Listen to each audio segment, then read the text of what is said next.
Basically, when I was asked to do this presentation, we've had that pre-press manager from Lithograft that came in a few months back, and I thought that a lot of the information that he gave I wouldn't want to duplicate.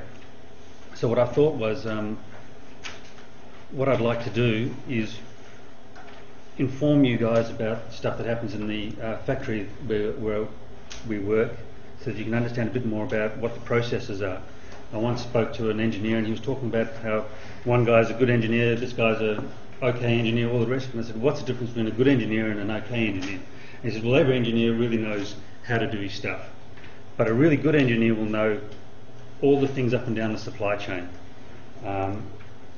So he can look at everything from the client side of things all the way through the manufacturing, dispatch, and getting things ready for final handover.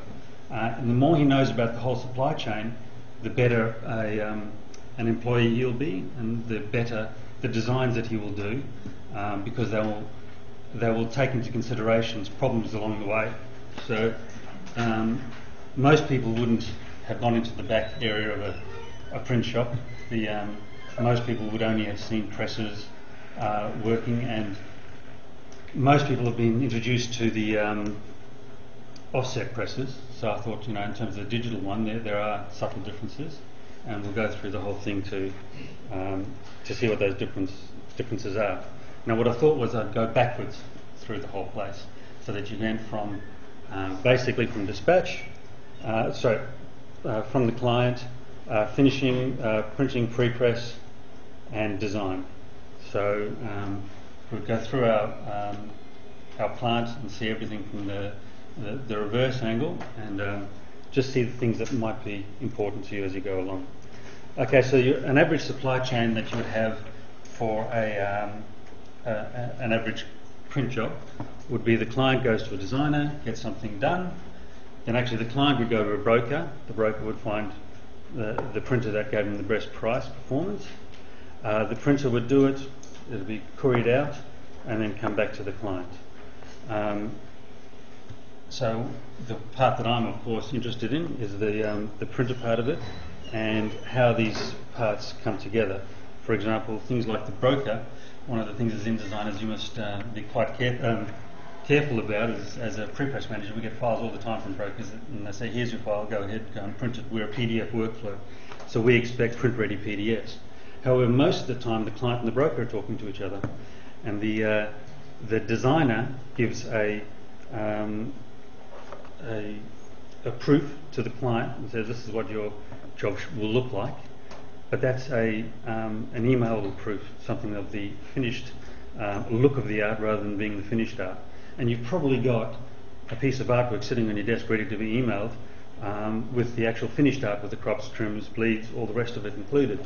However, what will happen is the broker will tell us that this is the art, here you go and print it, and we'll say, well, can you provide us with bleeds? And they'll say, no, that's the art, that's all it is, all the rest of it. There's been nothing else, there's no other. And they won't bother to go back to the client, they're too lazy to go back to the client. So as designers, I would say the best thing to do is, one, make it very clear in maybe the name of your file, or make it clear to the broker this is not finished art, this is preview art for the client, and yes, we have a copy of the finished art ready for you. So that'd be one tip that I'd give straight off the back. Okay, and as I said, we're going to go backwards, and we're going to be looking at it from the point of view of client-focused design, that we want the best job possible for our client. We want to save our client money, we want to make the job run smoothly, we want to get it out on time, and to do that we've got to foresee errors, problems, things that will just create issues down the line. And then the other thing is knowing what the finished product is, knowing how it got together, and what these samples are that I've brought here, which I'll go through as we go through the products. So some of the samples that we have got, of course most of the stuff that I've got is digital print. There's one of the main things that we do is the perfect bound book. So this is a good example of a perfect bound book. glued together. I'll show you how the machine works for that. There's saddle stitch, which is the one with the staples down the middle, wire and coil bound. Now a lot of you as designers would know what these things are. I'm just hoping that... oh, and sorry, one of the biggest products of it is the bound items for training manuals. So a lot of these training manuals come through digital because they're very short runs, and it suits the sort of things that we do. So saddle stitch one. Sorry, half Canadian bound is this idea of binding a wire bound that looks quite presentable to the client and has a spine on it. So I should. This is just a wire bound, and then the cover just goes out through the bottom and attaches at the bottom, and then folds over the top with a couple of very nice folds around the spine. And yes, the binders. The binders are put together. Punching, stapling, drilling are the normal parts. You know, we can do all sorts of special things with this. Put in tabs, coloured pages, mylar tabs to bring colour and clarity to the people that are trying to learn from these products. And then the other thing that On Demand has got, we have a facility which does large format. I'll stay away from that because it's probably not pertinent to this one, but we do have other products that we do offer. About On Demand, we're located in Port Melbourne, but we have a separate facility in Dandenong which does our large format and screen print work. All of our printers, bar one, are digital printers. We have one offset single colour press that just does overprints onto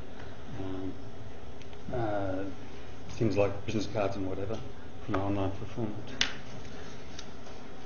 Okay, so the first thing we've got to do if we're going backwards through the factory is look at distribution. So when one looks at designing a product that you're going to be making, you should make a deliberate choice to go you should have deliberate reasons why you go with choices for the things that you're making. So if you make something of a different size, that'll be hard to post, hard to handle, hard to put together. It's just going to make it harder down the line for your for the people trying to put together the product for your client and get it out there. Now we do a lot of variable data things at On Demand because we do digital printing allows us to print something different on every single page at very high speeds. So a lot of what we do gets sent directly from our facility out. It all gets posted out with an example of this one.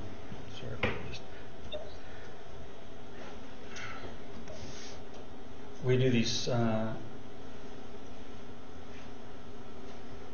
superannuation statements for our clients.